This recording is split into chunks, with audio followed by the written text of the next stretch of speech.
Did tell everyone about your book that just came out, James, so if you want to just mention that for a second. You mean the number one book of African American poetry and children? Oh, that one, yes, yeah, oh yeah. Yep, that's the one, We also let him know that you're a pedophile, so it's okay. No, just kidding. Man. Just kidding. There's that children's book we slid. So, please welcome the man, James Gordon, called himself the greatest poet alive. Let's help this guy get a sense of self-worth. Yeah! James Gordon. You know, Angela, if that was the case, that goes against my fascination with you. I mean, that doesn't go with the whole pedophile thing. Well, it's because you're so much older than me. Wow. Something told me not to sign up for this show. Oh my God. Hey, Pete and everybody. I overslept. You know what I'm saying? I'm in a new movie. It's a zombie movie. So they had me in makeup. Then they had to take the makeup off me. Then I went home. And now I'm here. Thank y'all for being so patient. Here we go. The basketball came out of nowhere, right upside my head. I should have expected as such. The trash talking had gotten out of control. These guys were on the other side of the tracks. Not economically, not educationally, okay, well that too, but they were literally on the other side of the tracks. They were Blackstones and Vice Lords. On this side of the tracks, near the lake, we were GDs, Gangster Disciples. Even though my brother and I had shed the gang-banging phase that we went through a long time ago. Still, you are who you grew up with and where you live. And so there we were. They had been intoxicated. They smelled like bad Seagram's gin. I never knew there was good Seagram's gin, but they smelled like bad Seagram's gin. And so it had come to this. After the basketball hit me upside my head, I knew who had thrown it. Leon. He was the head antagonistic individual from the other side. And I immediately went to him and we had fisticuffs. You would have thought it would have been okay then, but as things go with gangbangers, they never do anything one-on-one. My brother, having my back and being my best friend in the world, had my back. So therefore it was 2-on-2. Then it became 4-on-2. Then it became 8-on-2. My brother Smallin and I was cornered. I sought to help him, but a diminutive individual had an up on me. He pointed his 45 directly at me, taunting me, teasing me as if to move, going up and down, pointing every direction on my body, letting me know that at any moment, my life could be over. I, being real smart and not bulletproof, did not move. And I watched in horror, several feet away from me, as my brother helplessly tried to fight off his assailants. At some point, my brother got a break. He pushed one off, punched another, and he broke. You have to understand, my brother just graduated high school. He was all city in basketball. He is in prime shape, so he takes off and runs. But not before giving me a glance, letting me know that it was okay for me to run now. And he was gone. I, not having graduated from high school, having a penchant for German beer, and a pre-deer election to avoid in the gym at the time, was not as fast as my brother.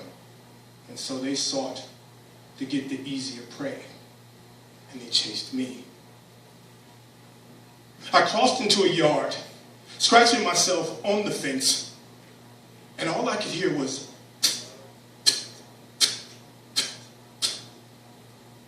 the bullets were coming by to say hello, missing me, thankfully. I crossed another yard and they were still behind me. I cut through an alley. You have to understand, Rainbow Beach, where this all took place at, is only 2 blocks away from my home, but 4 blocks south of it. And those blocks are long blocks if you've ever been on the south side of Chicago. And the number one rule of being chased by anyone is you don't go directly home. Because whoever's chasing you, in this case trying to end your life, they can care less about your mother and father at home. So I went to 79th Street, running across, figured, oh, they won't chase me on the main street. I was wrong. Pontiac Bonneville, the old one, the box kind. Screeching, running through a red light. More shot. Fortunate, nothing hit me, nothing touching me. I cut through another alley. I'm on 78th Street now. I go into a basement. The basement door happens to be unlocked. I go inside, close it. There happen to be bats there. I pick one up and I say, please, Lord, don't let them come here. And then the machismo part of me kicked in and said, please, I wish they would come in here. I'm in the dark. I'm dark-skinned. They can't see me. Several minutes passed. I can't tell you how long. The door opened. A man. I jumped out. He shrieked. Asked me what the guy was doing in there. I said, sir, I wasn't stealing anything. I don't mean you any harm, but I'm being chased. The guys are trying to kill me. He didn't believe me, of course. But the tears running down my face from abject fear soon let him know that I was telling the truth. He asked me, did I want to call the police? I said, no, I just want to get home. I left the bat as well. I ran to 77th Street. I made a left. I cut through an alley. I know Mrs. Johnson's yard where she always has the Doberman pinscher out, and he wasn't out today. I cut through, over a fence, over another fence, another alley. No one around me. I got to 76th Street, 76 in Coles to be exact.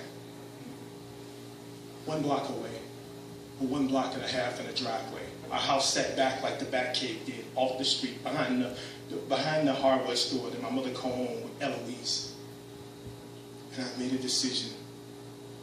I said, I'm just going to sprint. Mind you, I'm out of breath.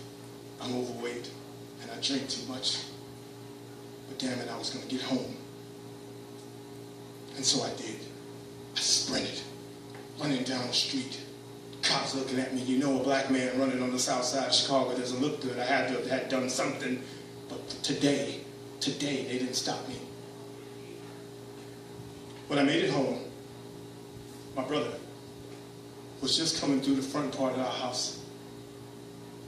We hugged each other, and he pointed towards my leg. I was bleeding, but I figured that was better than dying that day. Thank you. I just want to say, wait a minute. I had more stuff in it. Danny Black cut my time. He's always had some sort of thing against me because I'm real handsome and kind of famous. I don't know what it is. You know, you see me on TV. I was just on Crisis. If you saw the season finale on Sunday on NBC. So Danny Black is kind of a hater, but give him a hand anyway.